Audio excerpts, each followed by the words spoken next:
What's up, YouTube? Welcome back to Renaissance. There's a change in my voice because this topic brings some somber emotions. I don't want to talk about it, but I feel like we have to talk about it. There's been a lot of progress in the movement lately. We've known, or we've been all a part of, the events or just the movement in the country and the world after George Floyd's death, which is the one of the recent amongst too many um, um, just acts, violent acts, disrespectful acts, inhumane acts against the community. But what's bringing me down right now is division within the movement, not within the people. It's always going to be division amongst people, but a movement that seems to be very, very clear and concise at this moment. We deserve to be treated like humans. We deserve to be treated the way you would expect to be treated as another contributor, another human being on this planet. And there are people within the diaspora that are diluting the message. Diluting. What do I mean by dilute? So you have your favorite drink. I just heard about this drink recently in Philly. They do a lemonade.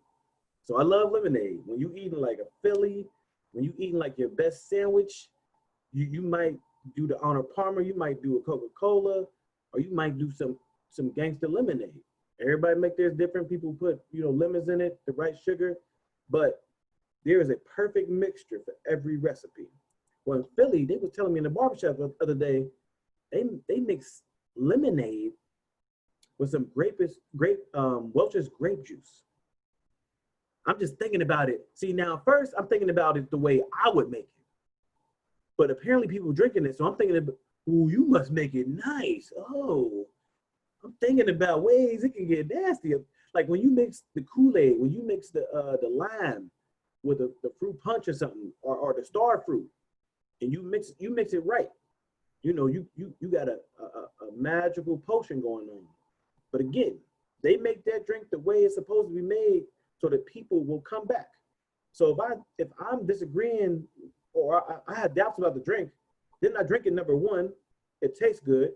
I see all the customers coming back. It must be right. So who am I to come in and say, we need to add some more sugar to this?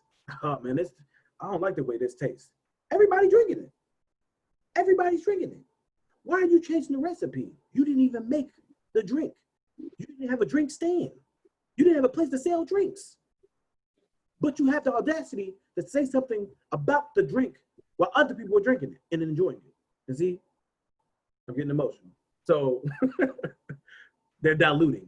There are several people within that diaspora that I feel that have a platform that are diluting the approach, the platform, the message we are disseminating as a group here in the United States or just, just a part of the community, period. So like Jay, like I'm thinking that there's certain voices or there could be multiple voices that are diluting the message, maybe just too many voices. Explain to me or the viewers how multiple voices or even one voice can dilute the message of the struggle. Well, these might be obscure because they're not like the biggest or immediate things that happen. But first, I want to bring up someone who has suffered the consequences of their ignorance, maybe not as much as they should have, especially considering the things that they've said. But with that being said, I want to bring up Jason Whitlock. Now he's a respected journalist.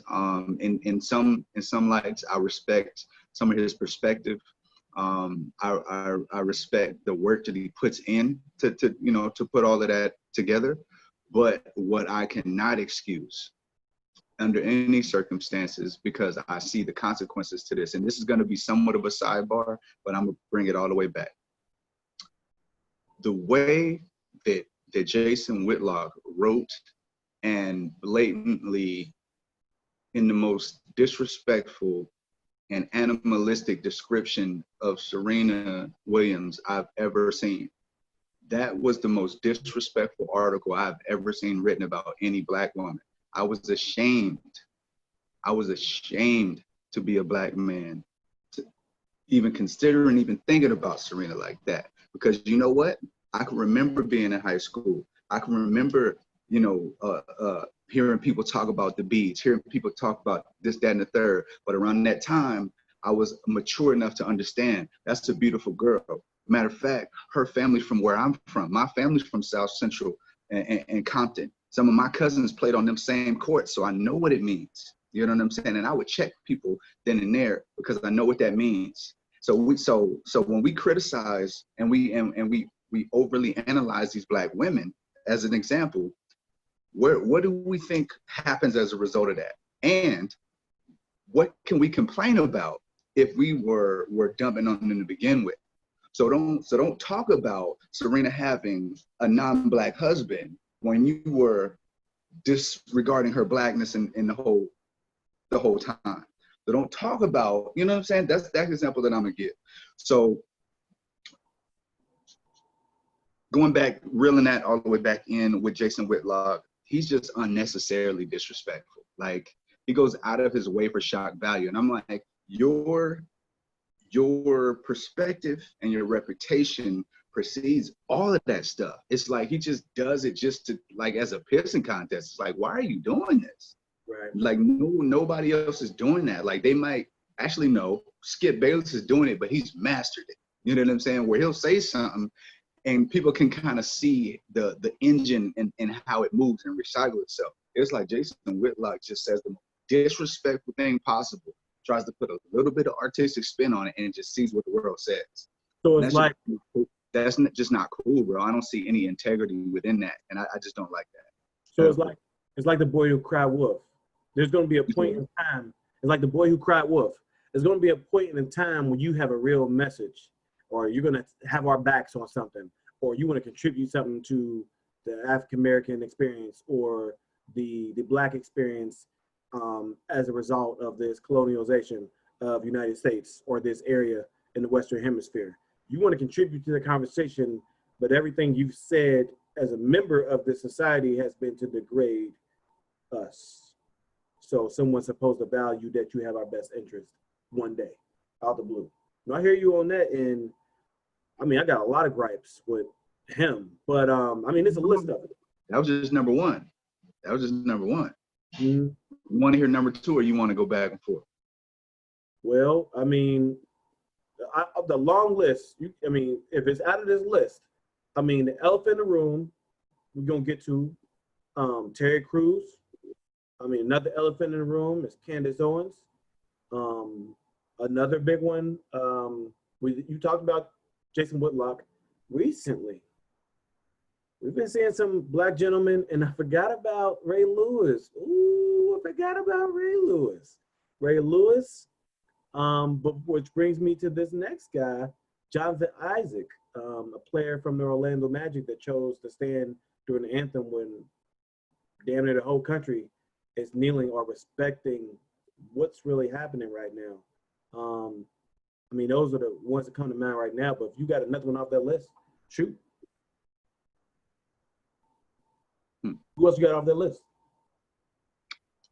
I mean, honestly, I was going to go with Jonathan Isaac number one because it was the most recent, and number two is because I don't want to take away from the entertainment value of you going in on Terry Crews or Candace Owens. So I'm gonna leave that for you. I'm gonna leave that for you. But in talking about Jonathan Isaac, I think it's super unfortunate that a young man of his age is just not about solidarity.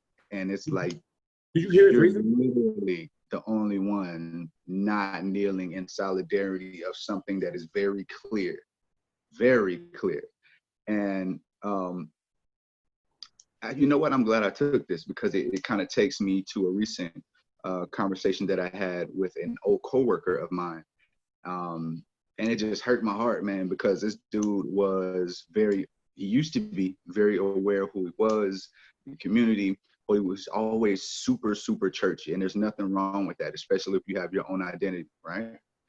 And he posted something along the lines of all lives matter. And I don't want to say it exactly because I don't want to blast him, but it was like all lives matter. And then the second post was basically instances of black on black violence. And what he's saying is, why do we not have the same uproar? And my response to him was, you clearly didn't do your research, because there's organizations, there's protests going on in all of these hoods all over the country. But just because you didn't care about it doesn't mean that there's not mothers that have lost children, doesn't mean that there's not siblings and people that love these people that is gone that ain't thinking about that. So that just baffled me. But as far as Jonathan Isaac, man, I'm just like, what came into your heart and into your mind? And I really wish he would be super candid about this. What came into your heart and in your mind to disrupt the moment of respect that was happening? Because that's what it was. It was a moment of acknowledgement. It was a moment of respect. And so what in you and your morals and what you believe in conflicts with that? That's all I need to know. I don't need to know any of the detail, all the fine print and all of this. No. And just like I had a discussion with my former homeboy, when you talk about what these movements mean, let's break it. Let's throw away mission statements and what these organizations are supposed to mean. Let's break it down to the grassroots, because that's really what it is. What does Black Lives Matter mean? It literally means Black lives do matter. Now, what is the mission of this statement? It's to bring awareness to this, and it's a phrase that keeps that gear going. So that's its purpose. So if that has a purpose, then what is All Lives Matter's purpose, and why is that not clear to the person that's saying it? And it should be completely clear that All Lives Matter is in direct opposition to Black Lives Matter. So the only way, in my mind, that you could say All Lives Matter in confidence and with vitriol or whatever you want to put it with, as long as it has that passion, is that you believe that something over here is beyond that basic message. So from that homeboy, I was hearing, if you look at Black Lives Matter's mission statement page, and I said, whoa. You're talking about an organization. First of all, for you to even say that, lets me know that you think that Black people are a monolith somehow, and you're supposed to be in this community. How are we thinking like that? If we're gonna have these discussions, that needs to happen behind closed doors. We don't gotta agree, but we can have these types of conversations. And that's why I even engaged with this brother. And I wanted to make sure that he was saying what the hell he was saying, because I'm like, you know what? I'm gonna give a little bit more detail. I'm not gonna say no names, but this person was smack dab in Atlanta right after Ahmaud Arbery and oh boy, that got killed in front of the Wendy's. So it just blew my mind that this was his perspective. And we came away from this conversation completely disagreeing, but we had the conversation. And my thing to him was, bro, you got to understand. Well, first you got to understand history, and you got to understand military tactics. And this ain't about hurting nobody, anything. It's about messaging. It's about solidarity, and it's about an end game. What is your end game? Because right now it just seems like it's division. What is your end game? What is your end game? No, that was a good one. I wasn't expecting that, and I think you told me about that before. But the end game part struck a chord with me. And yeah, I'm getting to Terry Crews because I feel like it's a touchy subject, and I think it needs to be broken down along with this overall message.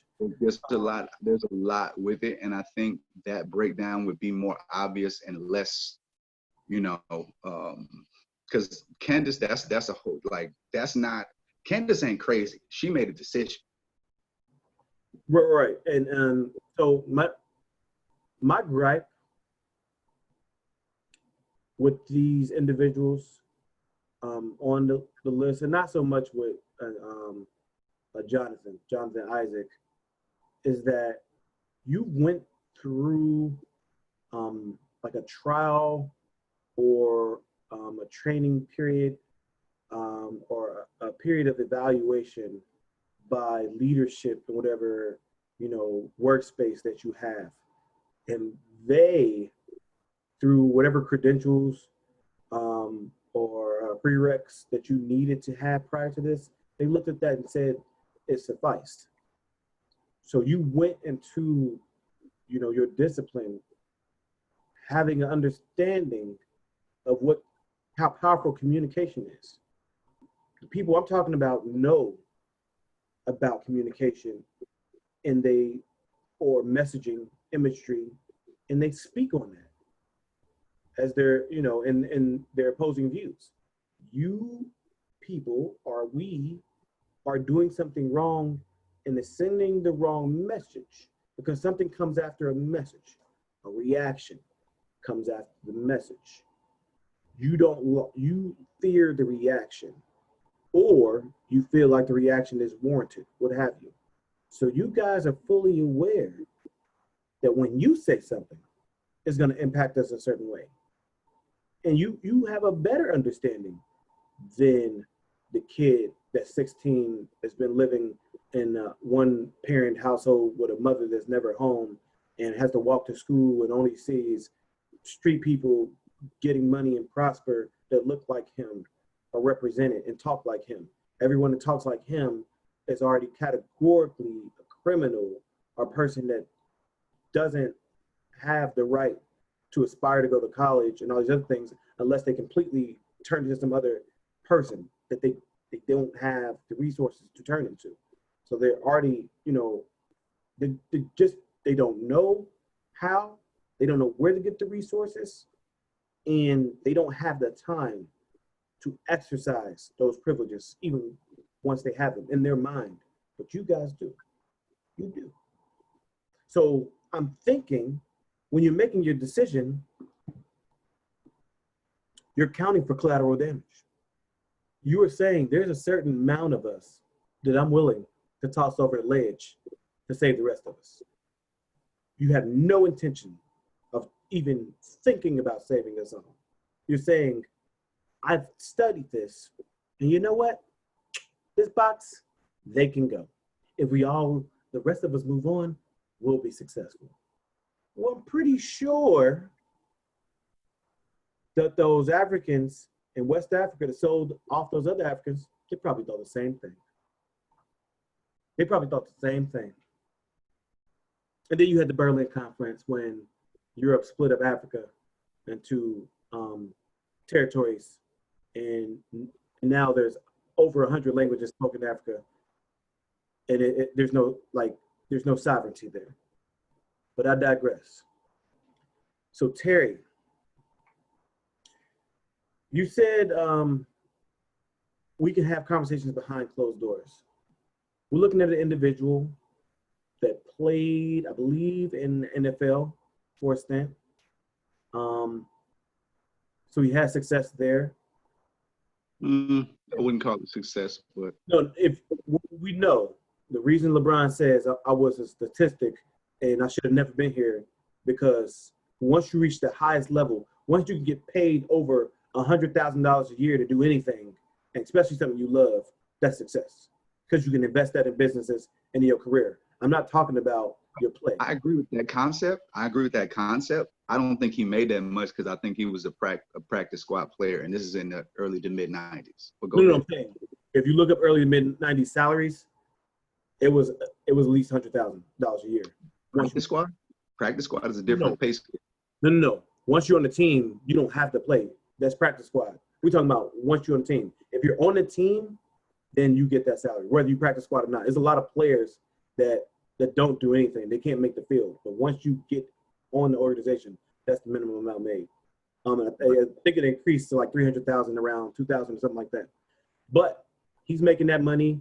He has his wife. And you'll hear he did a movie called John Henry recently that they said was not that good. I'm not here to really talk about it. It was but so bad. But it's some imagery. It was so bad. There's imagery in that. It had funny moments, but it was horrible. He detests the people in the community, you know, and they were doing some foul things, you know, not to be forgiven. And he killed them with a sledgehammer. And when he was fighting him, and you will hear some of his stories about, you know, him not being scared of the KKK, he was scared of the gangbanger. And a similar message you'll hear from Candace Owens saying, you know, the people that I have a gripe with, or people I have a problem with, or people I fear, are not, you know, the white nationalists or the white extremists or the racists, the clear racists, because we think they're so far few in between. I'm scared of us. Brother, if you live in a country where you're 14% of, that has a history of oppressing your people, and only mid 1900s did they allow you to vote, if you keep telling them that we're the most dangerous people in the country, if you keep telling them not 20 years after they started bombing a country based on a lie of fear, if you keep telling them that we're the enemy, what do you think they're going to do? When you were playing football, whether you were offense or defense, and they told you that guy did something, you told you that guy was racist, told you that guy injured the quarterback last year, just told you he's a threat. He's the best receiver on that team. And he's come across the middle on this play. What you gonna do to him? You gonna lay him out. You're gonna lay him out. And he's not on your team. Would you lay out somebody on your team if it meant that you were gonna get a better position? Because this is what it sounds like. That's what it sounds like, guys. It sounds like you want preferential treatment for yourself and for the people in your house. Terry, it started with you and the groping by an agent who was white. And you made that message public. Being however tall you are, being however muscular you are, saying I was defenseless because I had to hold in my blackness because we know how it would be perceived. You said how you would be perceived? Who told him you should be perceived that way? Who told him that? Why do you think that? Terry, why do you think that? Because nobody like you. No one like you. Identity issues. But go ahead. Hold up. No one like you would tell a white person that you should be feared, right? No one would tell a white person that you, being all big, you know, might be belligerent and dangerous, and therefore couldn't express yourself honestly or protect yourself honestly in a situation. You wouldn't do that. But that's exactly what you're doing. But I think you know that.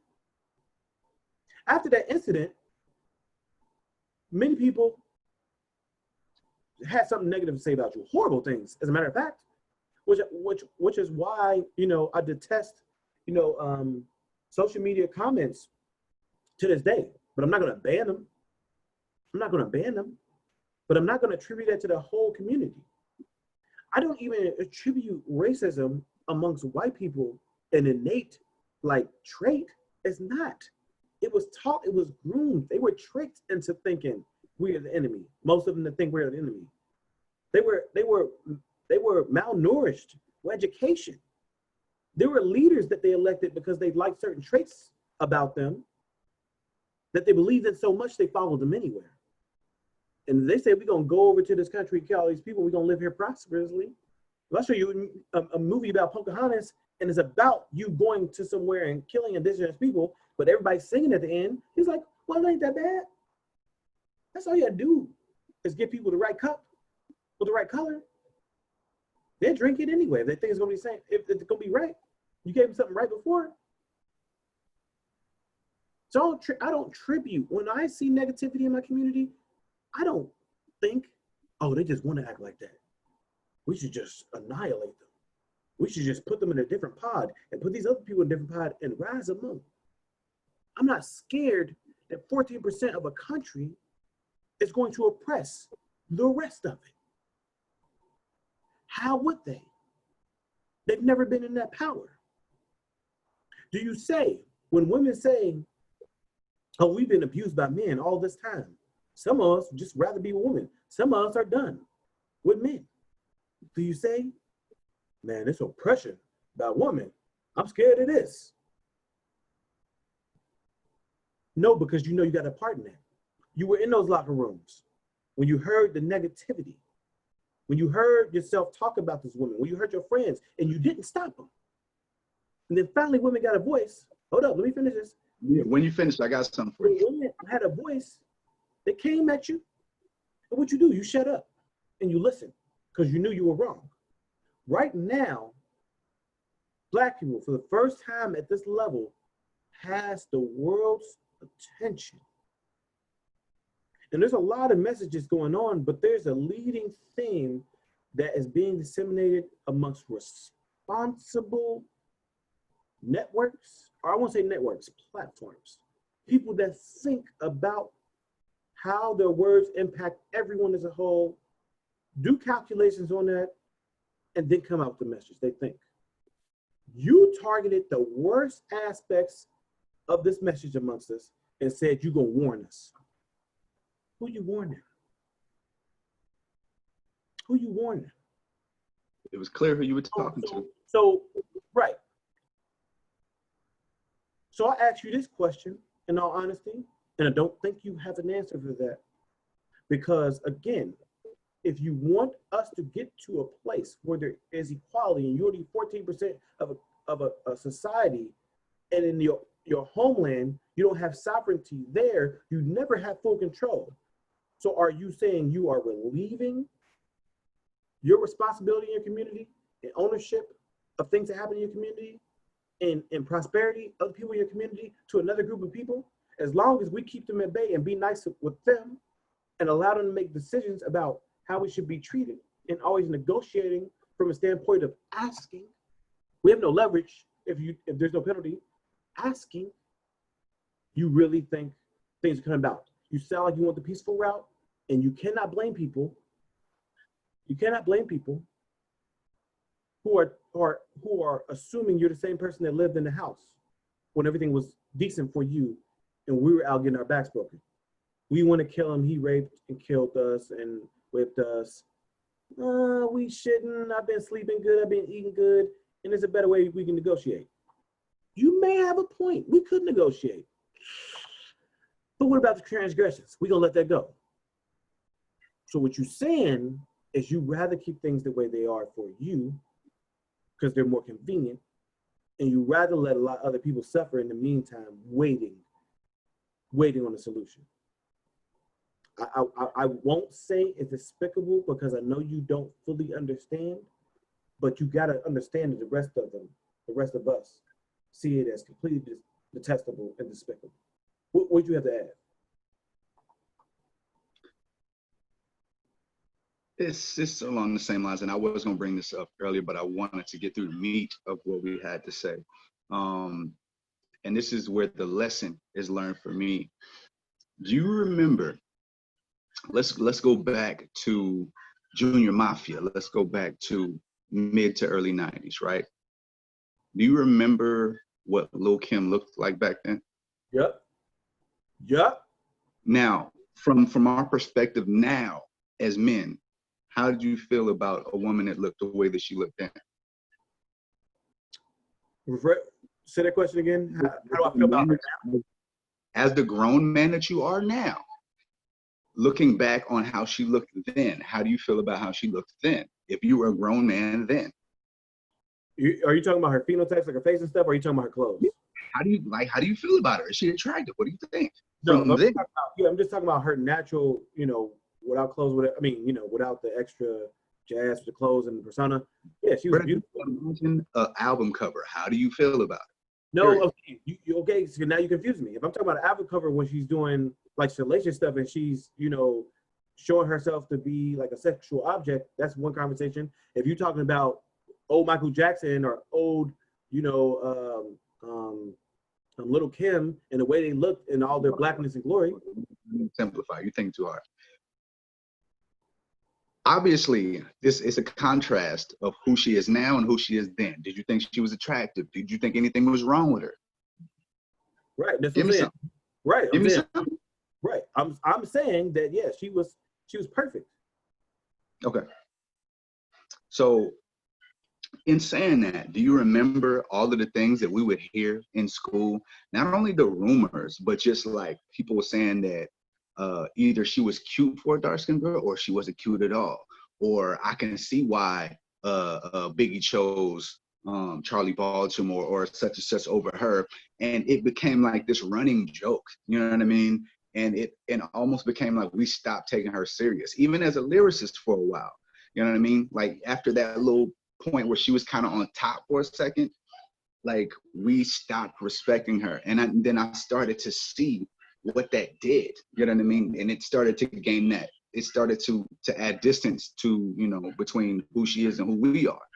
And then I started to see the same thing with Serena and that sort of a disconnect. And so in seeing that, I'm not willing to do that anymore. I'm not willing to sit by and see it happening and see men that look like me say stuff detrimental and wrong to people like her, because I see what happens. So I'm not letting stuff slide when it comes to Megan Thee Stallion and all of that. We don't know nothing about this case. We don't know how this girl was affected. I'm not joking about it at all. If you joke about it in front of me, I'm going to say something about it. I'm not going to be disrespectful, but why are we joking about a young lady that got shot in both her feet? It don't matter what happened. This young lady is hurt. And you know what? I knew her background before this, so I know that she's lost both of her parents. You know what I'm saying? She's going through a lot right now, and she's wounded, and she's trying to regain herself. She don't even know if her reputation gonna be the same coming out of this. You feel me? So I'm just in that mindset of I'm not gonna kick nobody while they down, and I'm just gonna continue to support people that deserve that. And on the back end of that, I'm gonna keep uplifting these Black women. And I know this is separate from that, but I'm not going to be that shock value person. And those type of people disgust me anyway. Say something of merit and of value, and we'll respect what you got to say. Because all that other stuff is for the birds.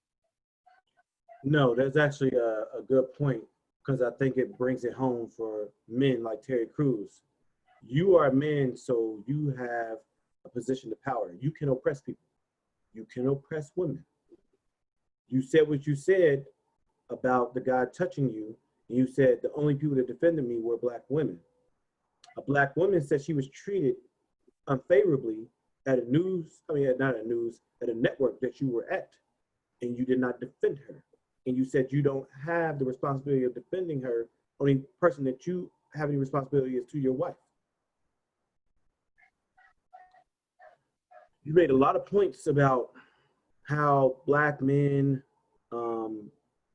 are in this precarious position because, you know, we have this burden, but at the same time we have these stereotypes that we have to defend ourselves against. So we're just stuck in between the rock and a hard place.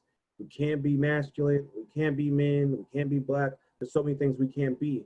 And when a sister asks for the same appreciation or consideration, you immediately snatch it away from her on a mountaintop. So it brings, and again, you have power. You have power. You said there's 14% of people in this country have power. Well, you have power as well. Why don't you have any responsibility with that?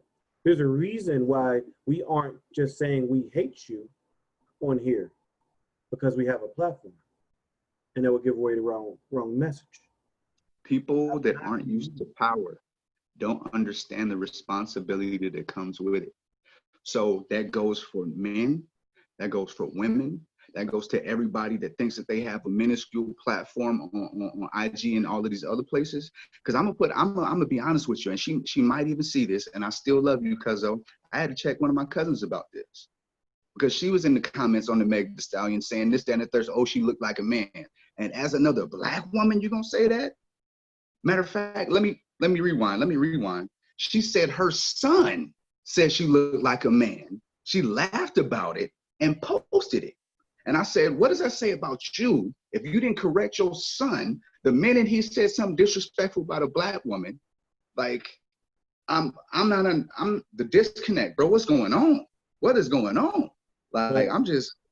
Well, that's again, one thing I've learned being a man and having children anytime that you want someone to hear you, you have to speak in a tone that can be heard. So we've been taught, again, like Terry Crews, was explaining and letting himself being touched.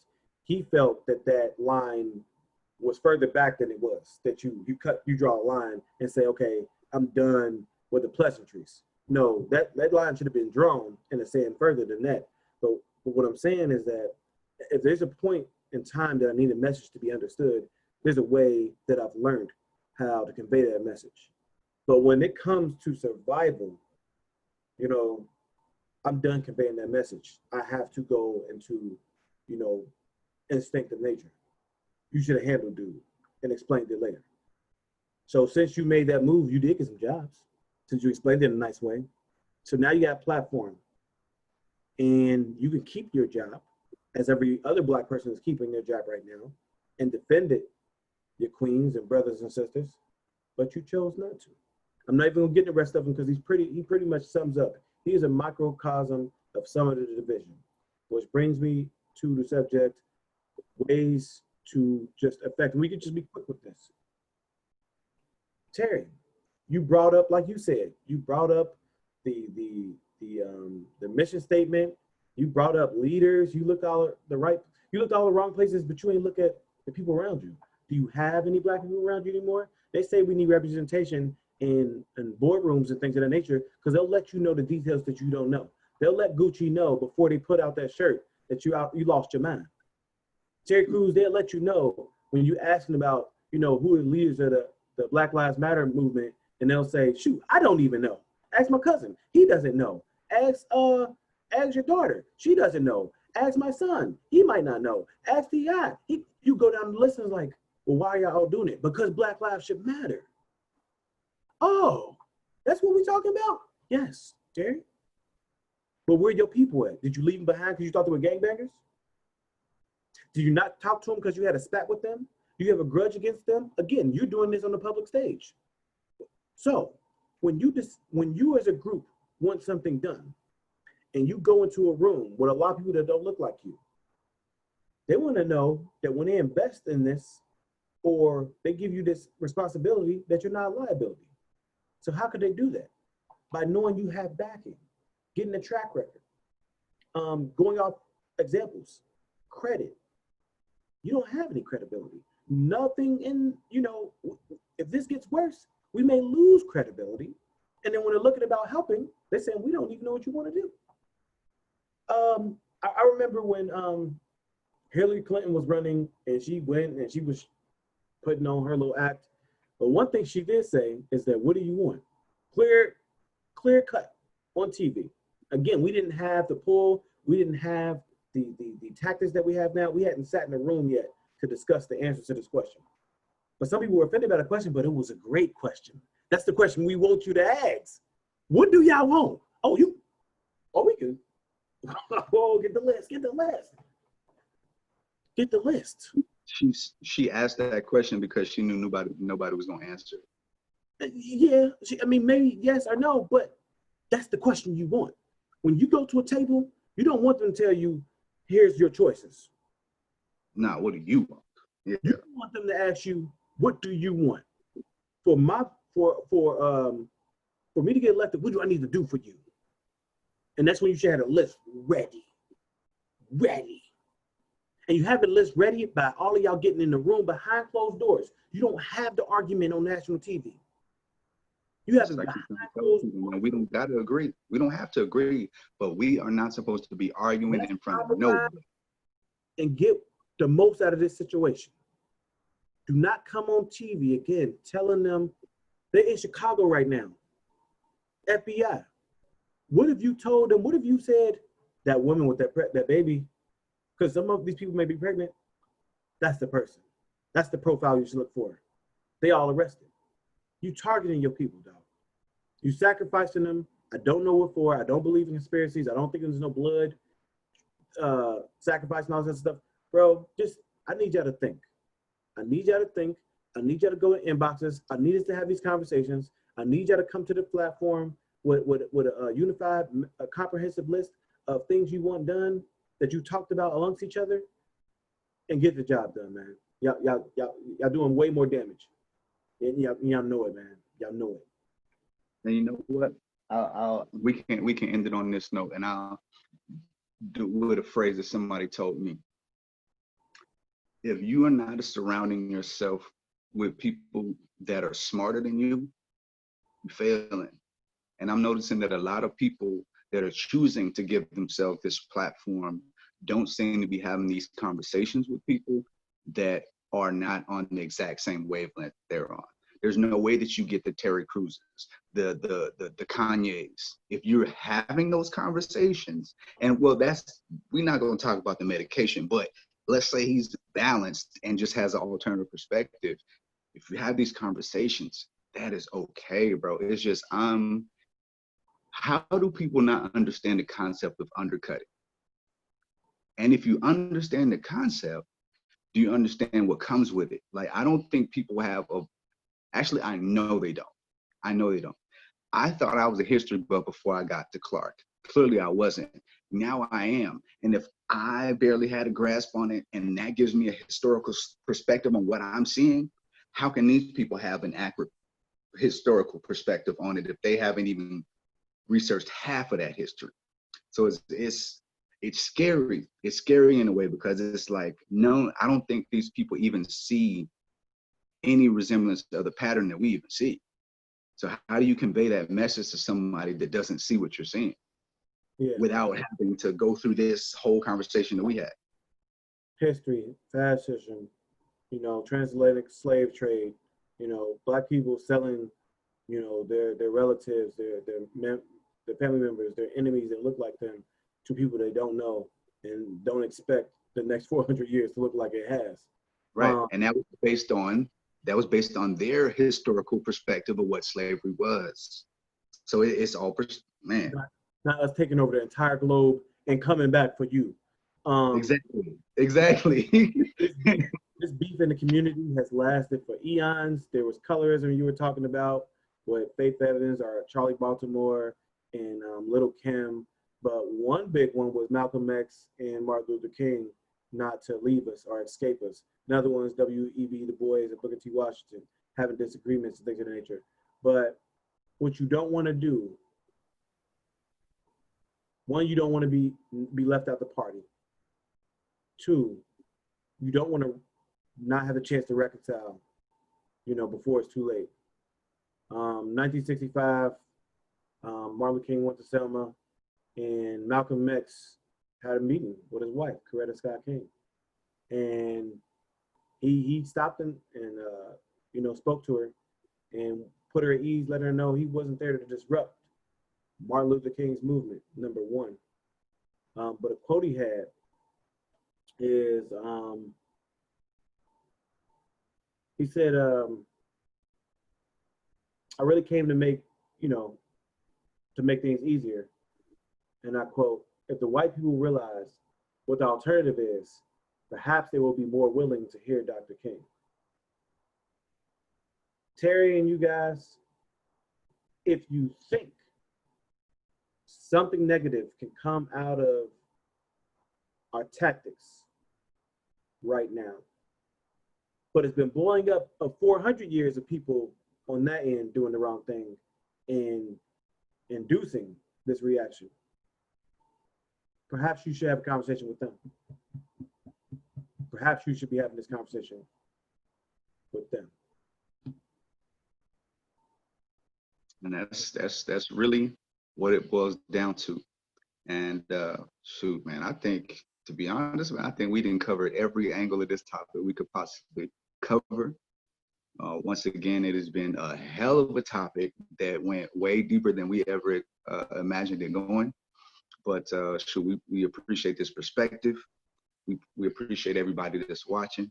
So once again, man, this is Menazance. We need everybody that sees this to comment, like, subscribe, man. We're trying to be worldwide, just like everybody else doing this thing in the pandemic, man. So we thank y'all for watching, and catch us one more time on Menazance. Yup.